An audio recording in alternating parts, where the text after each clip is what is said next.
على محمد وآل محمد اللهم صل على محمد وآل محمد اللهم صل على محمد وآل محمد أعوذ بالله من الشيطان الرجيم بسم الله الرحمن الرحيم روي عن جابر بن عبد الله الأنصاري عن فاطمة الزهراء عليه السلام بنت رسول الله صلى الله عليه وآله قال سمعت فاطمة عنها قالت دخل علي بي رسول الله في بعض الأيام فقال السلام عليك يا فاطمة فقلت عليك السلام قال إني أجد في بدني ضعفا فقلت له ذك بالله أبتع من الضعف فقال يا فاطمة ائتيني بالكساء اليماني فأتيني به فأتيته بالكساء اليماني فأتيته به وسرت أنظر إليه وإذا وجهه يطلع له كأنه البدر في ليلة تمامه وكماله اللهم صل على محمد وآل محمد فما كانت إلا ساعة وإذا بولد الحسن قد أقبل وقال السلام عليك يا أم فقلت وعليك السلام يا قرة عيني وثمرة فؤادي وقال يا أم إني أشم عندك رائحة طيبة كأن رائحة جدي رسول الله فقلت نعم نجتك تحت الكساء فأقبل الحسن نحو الكساء وقال السلام عليك يا جده يا رسول الله أتعذر لي أن أدخل معك تحت الكساء وقال وعليك السلام يا ولدي ويا صاحب حوزي قد أذنت لك فدخل معه تحت الكساء اللهم صل على محمد وآل محمد فما كانت إلا ساعة وإذا بولد الحسين قد أقبل وقال السلام عليك يا أم فقلت وعليك السلام يا ولدي ويا قرة عيني وثمرة فؤادي فقال لي يا أم إني أشم عندك رائحة طيبة كأن رائحة جدي رسول الله صلى الله عليه وآله فقلت ونعم نجتك وخاف تحت الكساء فدنا الحسين نحو الكساء وقال السلام عليك يا جد والسلام عليك يا من يختار الله أتعذن لي أن أكون معكم تحت الكساء فقال وعليك السلام يا ولدي ويا شافع أمتي قد أذنت لك فدخل معهم تحت الكساء اللهم صل على محمد وآل محمد فأقبل عند ذلك أبو الحسن علي بن أبي طالب وقال السلام عليك يا بنت رسول الله فقلت وعليك السلام يا أبا الحسن ويا أمير المؤمنين فقال يا فاطمة إني أشم عندك رائحة طيبة كأن رائحة أخي وابن أمي رسول الله فقلت نعمها وولديك تحت الكساء فأقبل علي نحو الكساء وقال السلام عليك يا رسول الله أتأذن لي أن أكون معكم تحت الكساء قال له عليك السلام يا أخي ويا وسي وخليفتي وصاحب لواء قد أذنت لك فدخل علي تحت الكساء اللهم صل على محمد وآل محمد ثم أتيت نحو الكساء وقلت السلام عليك يا أبتاه يا رسول الله أتأذن لي أن أكون معكم تحت الكساء قال وعليك السلام يا بنتي ويا بضعتي قد أذنت لك فدخلت تحت الكساء فلما اكتملنا جميعا تحت الكساء أخذ برسول الله بطرف الكساء وعمي بيد اليمنى إلى السماء وقال اللهم إن على أهل بيتي وخاصتي وهامتي لحمهم دمي ودمهم دمي يؤلمني ما يؤلمهم ويحزنني ما يحزنهم أنا حرب لمن حاربهم وسلم لمن سالمهم وعدو لمن ومحب لمن أحبهم إن منهم وأنا منهم فاجل صلواتك وبركاتك ورحمتك وغفرانك ورضوانك علي وعليهم واجبنهم رزق وطاهرهم تطهيرا اللهم صل على محمد وآل محمد فقال الله عز وجل يا ملائكتي وسكان سماواتي إني ما خلقت السماء مبنية والأرض مبنية ولا قمر منيرا ولا شمس مضيئة ولا فلك يدور ولا بحر يجري ولا فلك يسري إلا في محبة هؤلاء خمسة الذين هم تحت الكساء فقال لهم جبرائيل يا رب ومن تحت الكساء فقال عز وجل أهل بيت نبوة فمعدن رسالهم فاطمة وأبوها وبالوها وبنوها اللهم صل على محمد وآل محمد فقال جبرائيل يا رب يتعذر جنابك ليلة يكون معهم سادسا فقال الله نعم قد أذنت لك فبدل من جبرائيل وقال السلام عليك يا رسول الله ولا يقرأك السلام ويخصك بالسيئات والإكرام ويقول لك وعزتي وجلالي إني ما خلقت السماء مبنية والأرض مبنية ولا قمر منيرا ولا شمس مضيئة ولا فلك يدور ولا بحر يجري ولا فلك يسري إلا لأجلكم ومحبتكم وقد أذن لنا أدخل معكم فاعتذروا يا رسول الله فقال رسول الله وعليك السلام يا من وجه الله إنه نعم قد أذنت لك فدخل جبرائيل معنا تحت الكساء اللهم صل على محمد وآل محمد فقال الذين لها غدوا إليكم يقول إنما يريد الله ليذهب عنكم الرجس على البيت ويطهركم تطهيرا اللهم صل على محمد وآل محمد فقال لي رسول الله أخبرني ما لجلوسنا تحت الكساء من الفضل عند الله وقال النبي والذي بعثني بالحق نبيا واصطفاني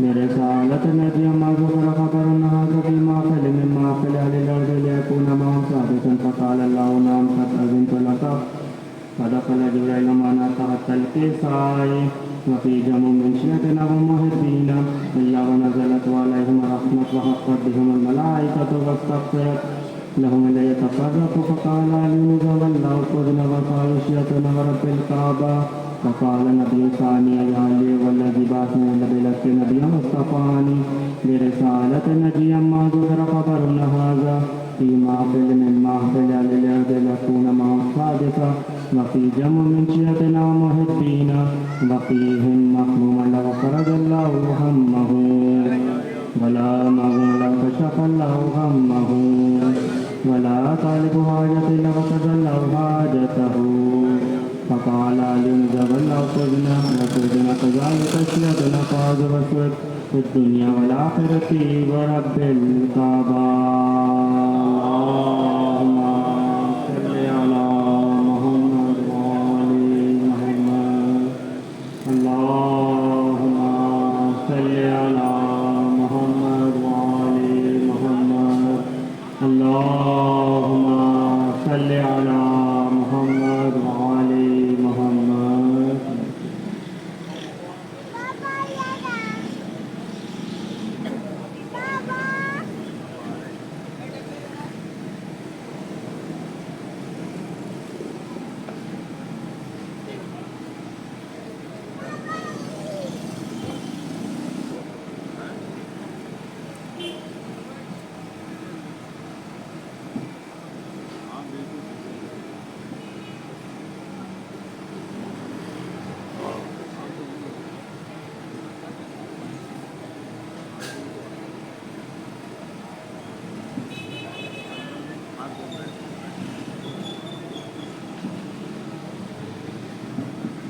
درود بھیجیے مولانا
خداوند